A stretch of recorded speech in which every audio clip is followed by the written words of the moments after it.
Welcome to a fireside reading of A Passage to India by E.M. Forster. Chapter 7, Part 2.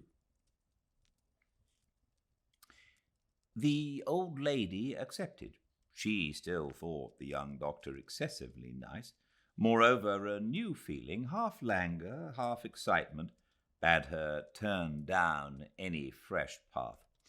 Misquested, accepted out of adventure. She also liked Aziz and believed that when she knew him better, he would unlock his country for her. His invitation gratified her, and she asked him for his address. Aziz thought of his bungalow with horror. It was a detestable shanty near a low bazaar. There was practically only one room in it, and that infested with small black flies. "Oh, but we will talk of something else now," he exclaimed. "I wish I lived here. See this beautiful room. Let us admire it together for a little. See those curves at the bottom of the arches. What delicacy! It is the architecture of question and answer.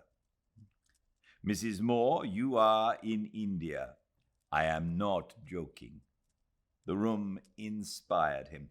It was an audience hall built in the 18th century for some high official, and, though of wood, had reminded Fielding of the Loggia di Lanzi at Florence. Little rooms, now Europeanized, clung to it on either side, but the central hall was unpapered and unglassed, and the air of the garden poured in freely. One sat in public, on exhibition, as it were, in full view of the gardeners who were screaming at the birds, and of the man who rented the tank for the cultivation of water chestnut. Fielding let the mango trees, too. There was no knowing who might not come in, and his servants sat on his steps night and day to discourage thieves. Beautiful, certainly, and the Englishman had not spoilt it, whereas Aziz, in an Occidental moment, would have hung Maud Goodman's on the wall. Yet there was no doubt to whom the room really belonged. "I am doing justice here. A poor widow who has been robbed comes along, and I give her 50 rupees, to another 100, and so on and so on. I should like that." Mrs. Moore smiled, thinking of the modern method as exemplified in her son. "Rupees don't last forever, I'm afraid," she said. "Mine would. God would give me more when he saw I gave. Always be giving, like the Nawab Bahadur. My father was the same. That is why he died poor." And pointing among the room, he peopled it with clerks and officials, all benevolent because they lived long ago. So we would sit giving forever on a carpet instead of chairs. That is the chief change between now and then. But I think we would never punish anyone. The ladies agreed. "Poor criminal, give him another chance. It only makes a man worse to go to prison and be corrupted." His face grew very tender, the tenderness of one incapable of administration, and unable to grasp that if the poor criminal is let off, he will again rob the poor widow. He was tender to everyone, except a few family enemies whom he did not consider human. On these he desired revenge. He was even tender to the English. He knew at the bottom of his heart that they could not help being so cold and odd and circulating like an ice stream through his land. "We punish no one," he repeated, "and in the evening we will give a great banquet with a notch, and lovely girls shall shine on every side of the tank with fireworks in their hands, and all shall be feasting and happiness until the next day, when there shall be justice as before, 50 rupees, 100 rupees, 1,000, till peace comes. Ha ha! Why didn't we live in that time? But are you admiring Mr. Fielding's house? Do look how the pillars are painted blue and the verandas pavilions. What do you call them? That are above us inside are also blue. Look at the carving on the pavilions. Think of the hours it took. Their little roofs are curved to imitate bamboo. So pretty, and the bamboos waving by the tank outside. Mrs. Moore, Mrs. Moore. Well, she said, laughing, you remember the water by our mosque. It comes down and fills this tank, a skillful arrangement of the emperor's. They stopped here going down into Bengal. They loved water. Wherever they went, they created fountains, gardens, hammams. I was telling Mr. Fielding I would give anything to serve them. He was wrong about the water, which no emperor, however skillful, can cause to gravitate uphill. A depression of some depth, together with the whole of Chandrapur, lay between the mosque and Fielding's house. Ronnie would have pulled him up. Turton would have wanted to pull him up, but restrained himself. Fielding did not even want to pull him up. He had dulled his craving for verbal truth, and cared chiefly for truth of mood. As for Miss Quested, she accepted everything Aziz said as true verbally. In her ignorance, she regarded him as India, and never surmised that his outlook was limited and his method inaccurate, and that no one is India. He was now much excited, chattering away hard, and even saying damn when he had got mixed up in his sentences. He told them of his profession and of the operations he had witnessed and performed, and he went into details that scared Mrs. Moore, though Miss Quested mistook them for proofs of his broad-mindedness.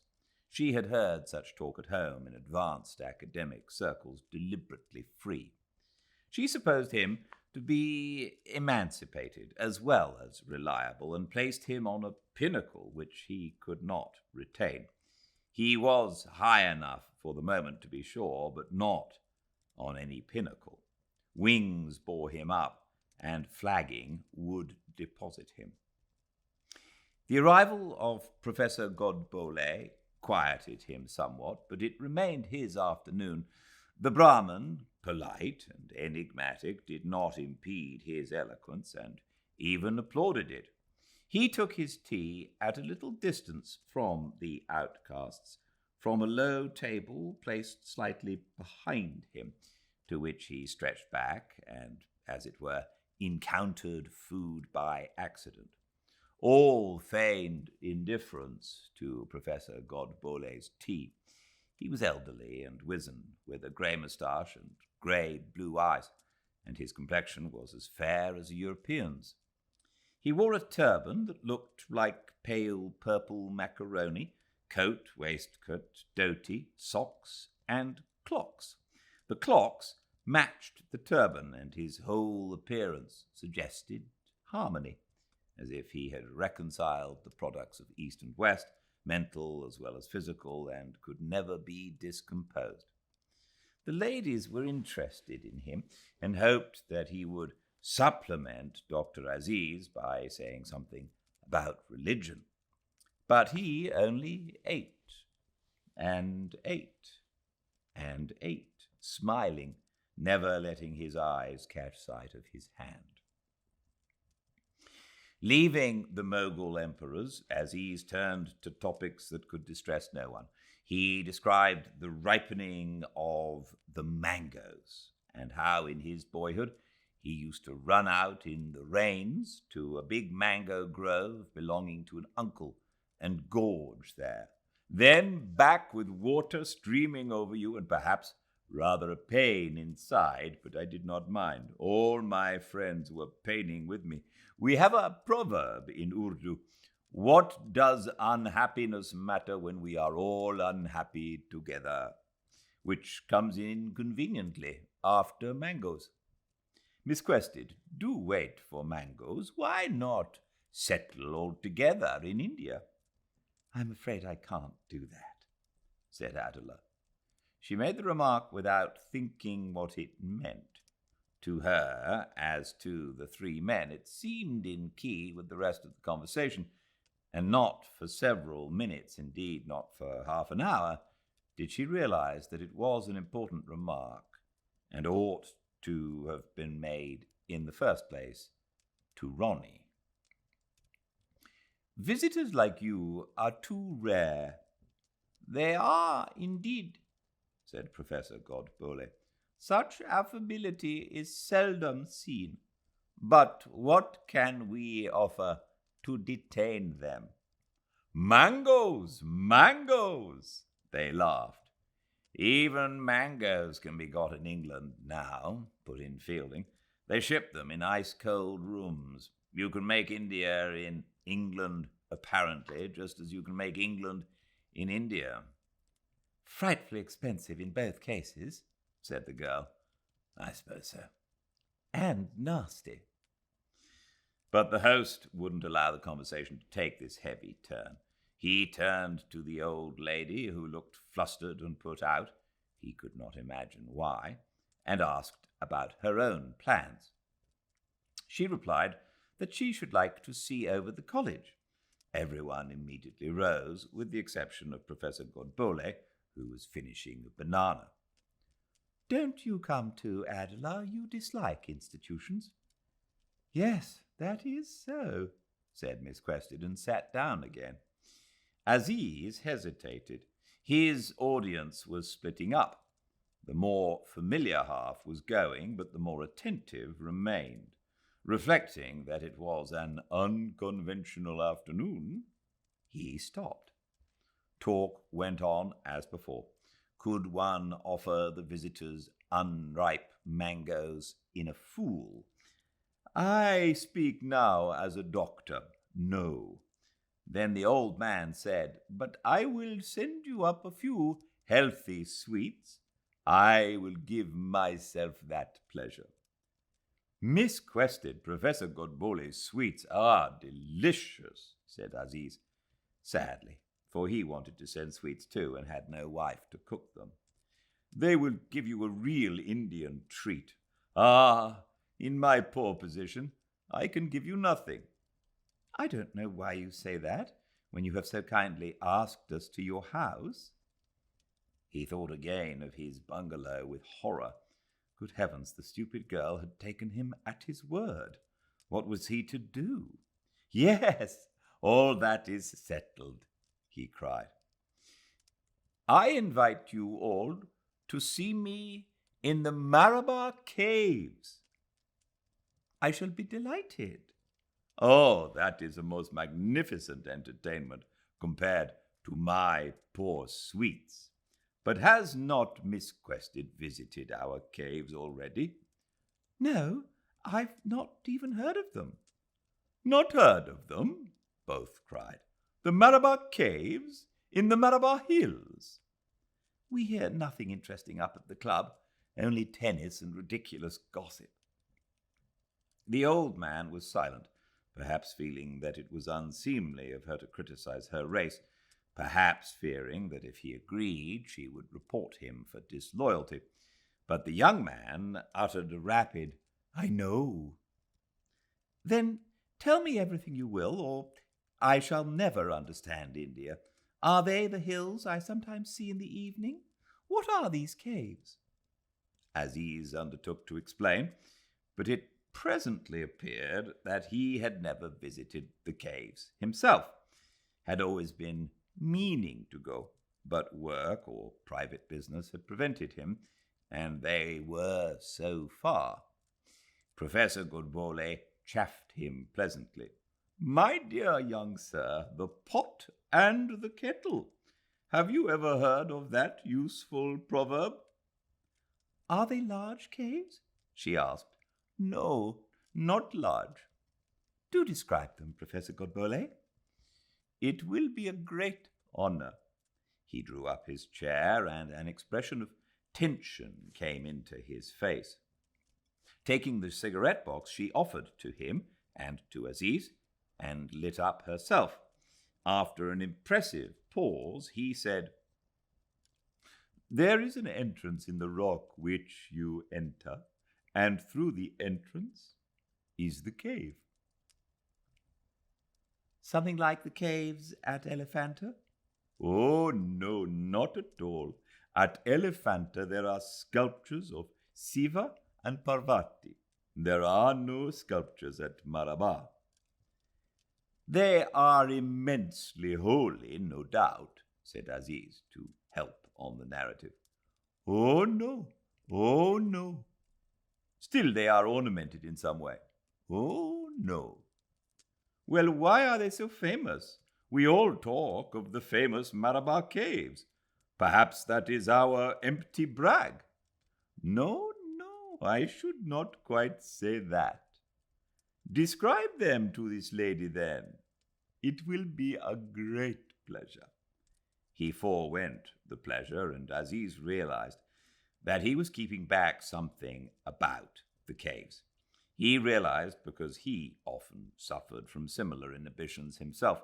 Sometimes, to the exasperation of Major Calendar, he would pass over the one relevant fact in a position to dwell on 100 irrelevant. The Major accused him of disingenuousness and was roughly right, but only roughly. It was rather that a power he couldn't control capriciously silenced his mind. Godbole had been silenced now, no doubt not willingly. He was concealing something. Handled subtly, he might regain control and announce that the Malabar caves were full of stalactites, perhaps. Aziz led up to this, but they weren't. The dialogue remained light and friendly, and Adela had no conception of its underdrift. She did not know that the comparatively simple mind of the Mohammedan was encountering ancient night. Aziz played a thrilling game. He was handling a human toy that refused to work. He knew that much. If it worked, neither he nor Professor Godbole would be the least advantaged, but the attempt enthralled him and was akin to abstract thought. On he chattered, defeated at every move by an opponent who would not even admit that a move had been made, and further than ever from discovering what, if anything, was extraordinary about the Malabar caves. Into this, Ronnie dropped. With an annoyance he took no trouble to conceal, he called from the garden, "What's happened to Fielding? Where's my mother?" "Good evening," she replied coolly. "I want you and Mother at once. There's to be polo." "I thought there was to be no polo." "Everything's altered. Some soldier men have come in. Come along, and I'll tell you all about it." "Your mother will return shortly, sir," said Professor Godbole, who had risen with deference. "There is but little to see at our poor college." Ronnie took no notice, but continued to address his remarks to Adela. He had hurried away from his work to take her to see the polo, because he thought it would give her pleasure. He did not mean to be rude to the two men, but the only link he could be conscious of with an Indian was the official, and neither happened to be his subordinate. As private individuals, he forgot them. Unfortunately, Aziz was in no mood to be forgotten. He would not give up the secure and intimate note of the last hour.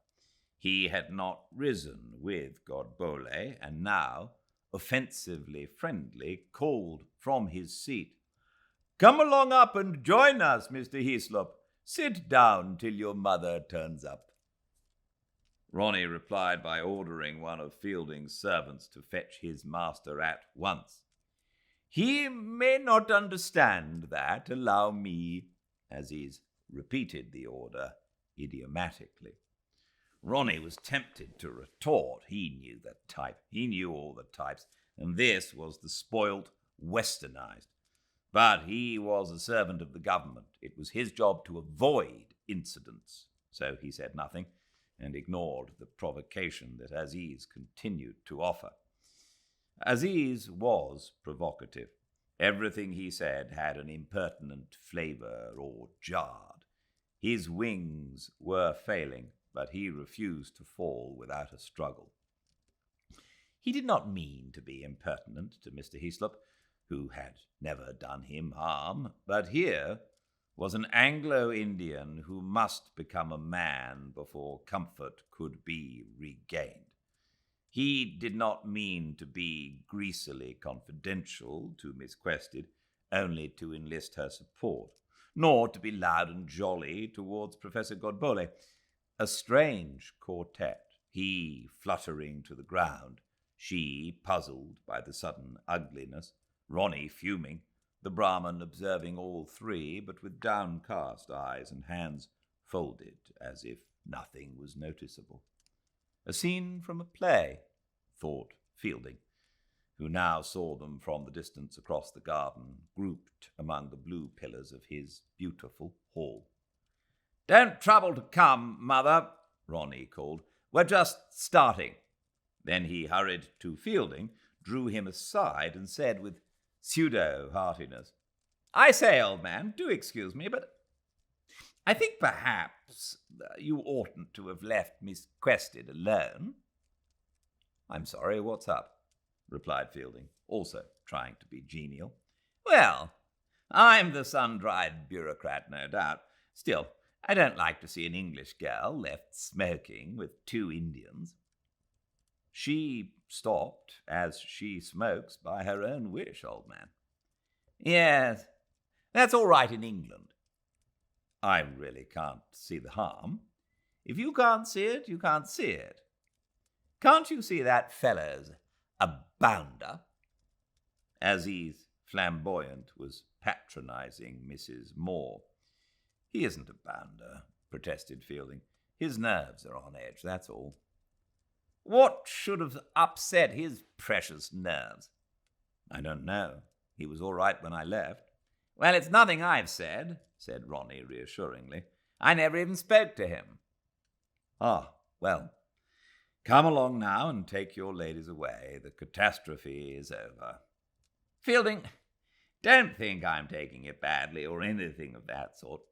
I suppose you won't come up to the polo with us. We should all be delighted." "I'm afraid I can't. Thanks all the same.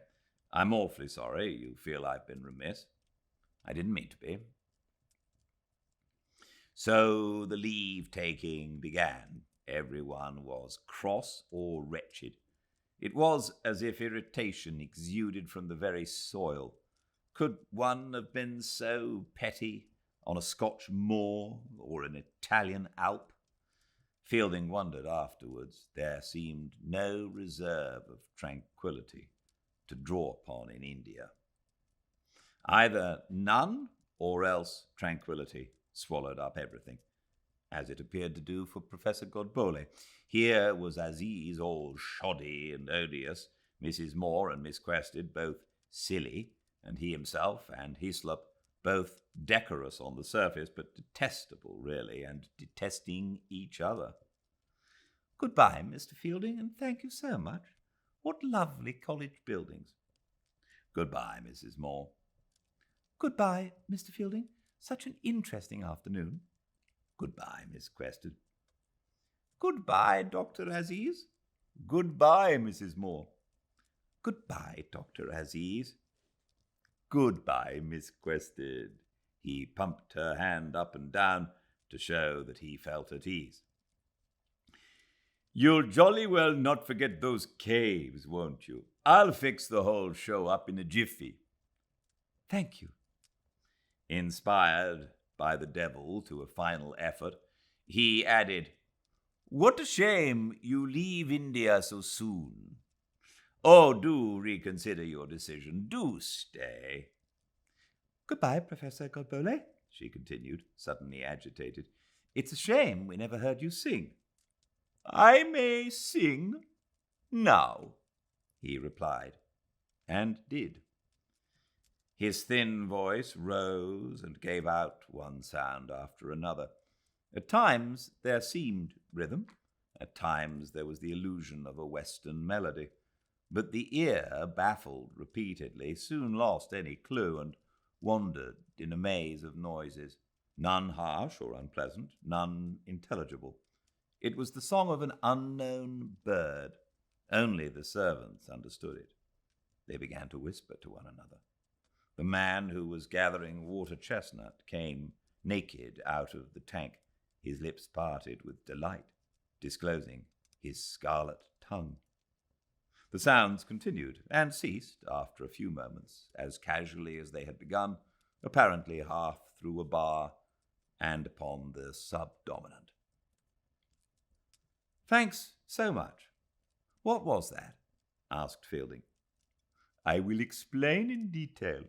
It was a religious song. I placed myself in the position of a milk maiden. I say to Sri Krishna, 'Come, come to me only.' The god refuses to come.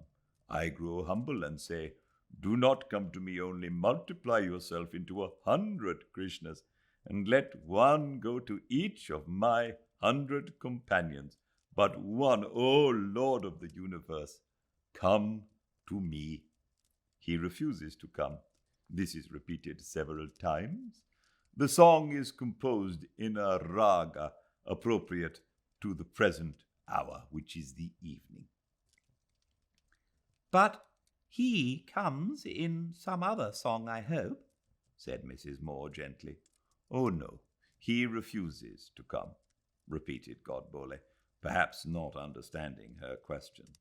"I say to him, 'Come, come, come, come, come, come.'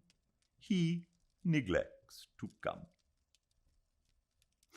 Ronnie's steps had died away, and there was a moment of absolute silence.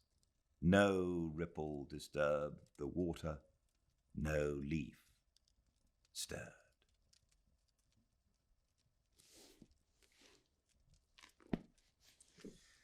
Thank you, everyone, for joining me, and thank you for your company.